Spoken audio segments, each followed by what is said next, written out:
Bonjour. Alors, voyons voir la deuxième partie. Donc, toujours la même concentration. Donc, toujours les documents j'ai devant moi. Je vais répondre d'une façon facile et simple. Bien. Alors, qu'est-ce qu'on vous demande ici?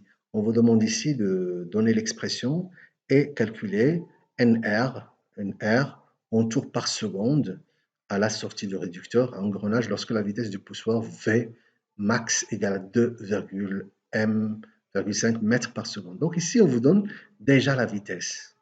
Donc on sait très bien que la relation entre la vitesse et n, vous avez oméga, d'accord? Oméga, donc on va calculer oméga, hein, puisqu'on a la relation entre V et oméga, c'est V égale à R fois oméga, ok? Et qui va nous donner, bien sûr, celle-là, d'accord?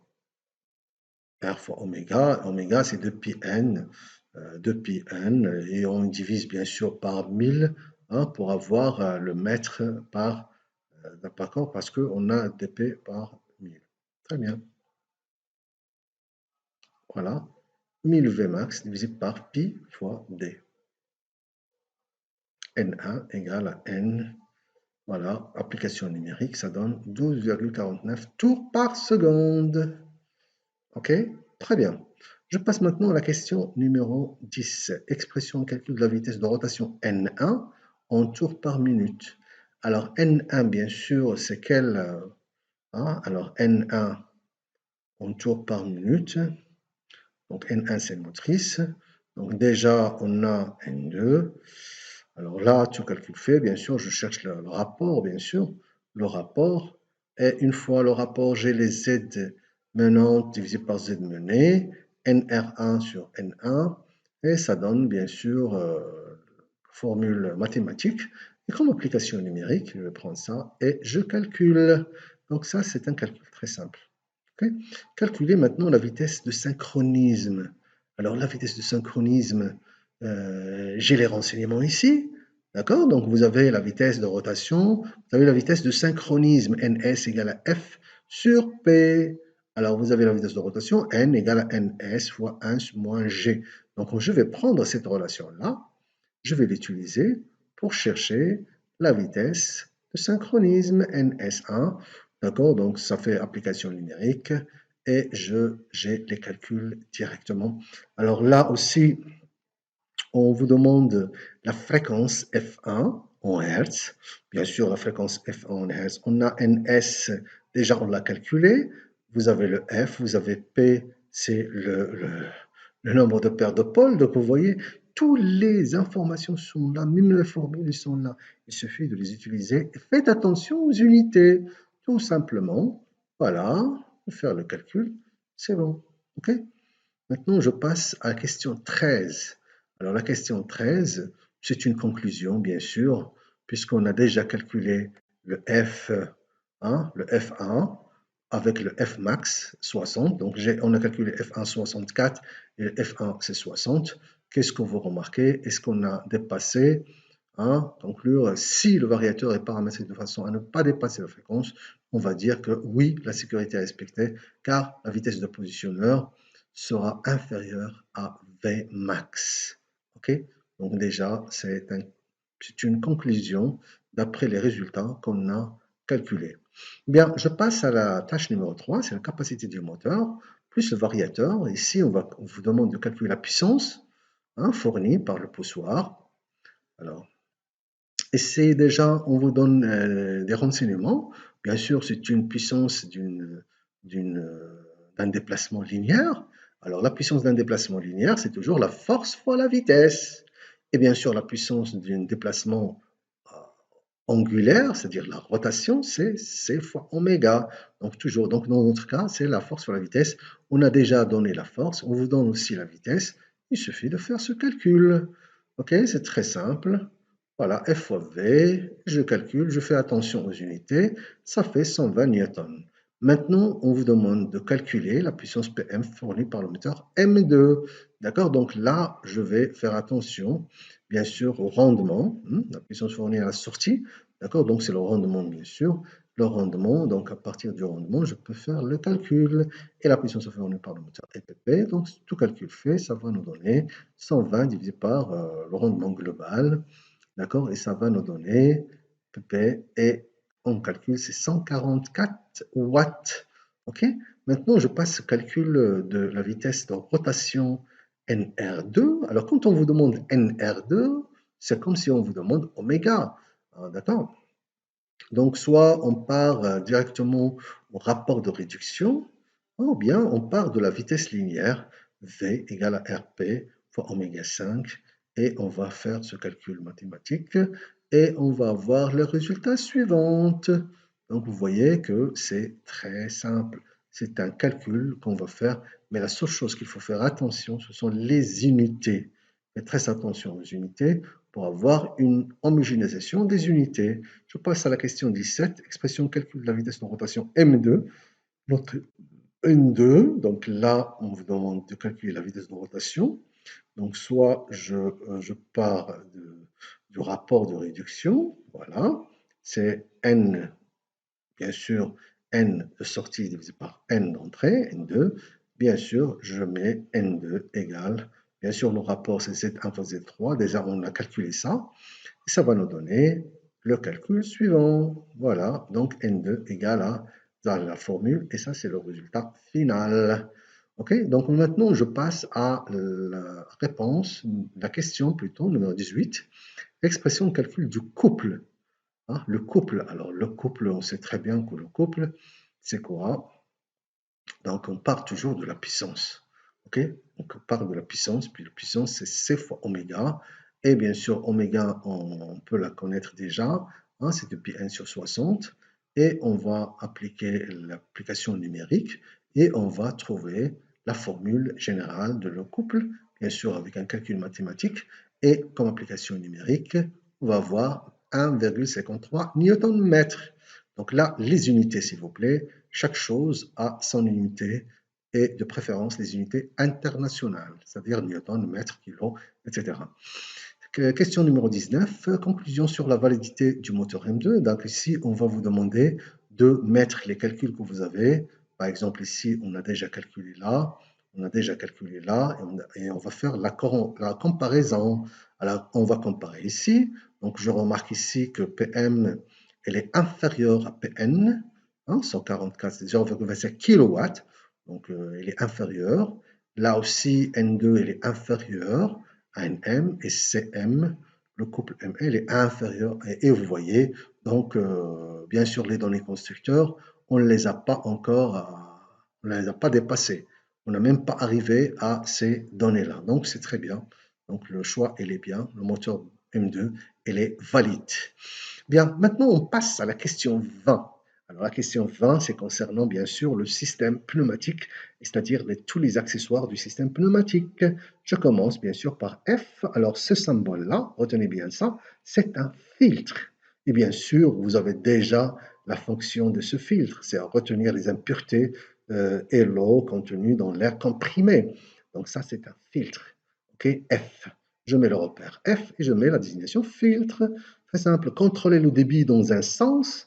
Alors, contrôler le débit dans un sens, dans ce cas-là, c'est cet élément-là, ou ces éléments-là. Donc, vous voyez, ces éléments-là, ça permet de contrôler le débit et donner un seul sens, c'est-à-dire le contrôle du débit dans un seul sens. Pourquoi? C'est pour réduire la vitesse de sortie de la tige du vérin. Ça, on l'a déjà vu dans une vidéo, donc il faut revenir à ces vidéos-là. Donc, je vais mettre ici RD1, bien RDU en général, 1 et 2. Et la désignation, bien sûr, c'est ici, c'est un régulateur de débit, voilà, un réducteur de débit unidirectionnel, c'est-à-dire dans une seule direction. Bien, indiquer et maintenir la pression dans un seuil réglé. Ok, donc ça, c'est un régulateur. Un régulateur, R, c'est celui-là. Ça permet de réguler la pression à un seul seuil, à ne pas dépasser. Bien sûr, dans le cas, pourquoi? C'est pour, bien sûr, sécuriser le système pour ne pas avoir une pression très importante qui va entraîner des accidents. Donc là, c'est un régulateur de pression réglable, plus le manomètre qu'on voyait ici. Le manomètre aussi, il est indiqué dans la figure. Alors, additionner un brouillard d'huile à organe, donc ça, c'est ce qu'on appelle le lubrificateur. Ça permet d'injecter de l'huile dans les les tuyaux, les canalisations. Pourquoi? Tout simplement pour faciliter leur déplacement et pour éviter la corrosion. D'accord? Donc c'est celui-là et je vais mettre lubrificateur L. Très bien. Donc ça c'est pour les éléments du système pneumatique. Donc c'est très important de retenir ces éléments-là. Souvent on vous donne ce genre d'éléments en examen. Donc retenez-les bien. Je passe maintenant aux questions 21. Question 21, alors toujours, je dois me mettre sur les documents. Documents toujours devant moi. Alors D1, il est où D1? Alors D1, c'est celui-là. D1, c'est celui-là. Alors, le nombre de positions? Donc D1, tout d'abord, c'est un distributeur, vous voyez? Nombre de positions, combien de positions? Une, deux. Donc c'est deux positions. Deux positions. Nombre d'orifices? 1, 2, 3, 4. D'accord? Dans une seule position, je compte le nombre, parce qu'ils sont les mêmes, dans les deux positions sont les mêmes. Donc, on a 4 orifices. Type de commande. Alors, quel est le type de commande ici? Ah, elle est électrique. Vous voyez ici le symbole électrique? C'est une commande électrique. Alors, état de stabilité. Est-ce que c'est un monostable ou un bistable? Chaque fois qu'on voit un ressort dans un distributeur, c'est un monostable. D'accord? Si on a deux commandes, c'est un bistable. Donc ici, c'est un monostable. Alors D2, alors je cherche D2, il est où? Ah, D2, c'est celui-là. Alors vous voyez D2, première des choses, combien de positions il a? Une position, deux positions. Donc deux positions. Combien d'orifices? Je dois compter les orifices. 1, 2, 3, 4, 5. Ah, 5 orifices, très bien. Le type de commande. Ah, alors attention ici, on a deux commandes qui sont superposées. On a la commande pneumatique et on a la commande électrique. Attention, si ce triangle-là, elle est noircie, c'est une commande hydraulique. Mais ça, c'est une commande pneumatique. Donc on dit que c'est une commande électro-pneumatique. Électro-pneumatique, puisqu'on a deux commandes combinées. Alors l'état de stabilité, alors est-ce que c'est un monostable ou un bistable? Ah, vous avez ici un ressort, c'est un monostable. Donc, un monostable. Très bien. Je passe maintenant à question 22. Alors la question 22, je dois indiquer le parcours de l'air sous pression dans le cas où K2 est ouvert. C'est-à-dire, dans notre cas ici, l'entrée de la pression, par où il va entrer? Bien sûr, il va entrer de ce côté-là, parce qu'il va laisser la tige à la position initiale. D'accord? Donc l'air comprimé, il est ici. OK? Donc automatiquement, j'aurai de l'air qui va entrer ici, par là, par là, par là, par là. Très bien. D'accord? Alors, question 23, représenter le distributeur D2 on est indiqué le parcours de l'air comprimé dans le cas où K2 est fermé. Donc, cette fois-ci, j'ai fermé K2. Donc, qu'est-ce que je vais avoir? Je vais faire fonctionner celui-là, cette commande-là. Alors, cette commande-là, il va nous permettre de faire quoi? Il va nous permettre de faire sortir le tige, c'est-à-dire c'est cette commande-là qui va fonctionner. Ça veut dire qu'on aura de l'air comprimé ici qui va entrer vers là. Vous voyez? Allez, très bien. Donc l'air comprimé va entrer ici, entrer là et va entrer là. Et l'air qui est là, il va s'échapper vers l'échappement. Voilà, il va s'échapper vers l'échappement. OK? J'espère que c'est clair.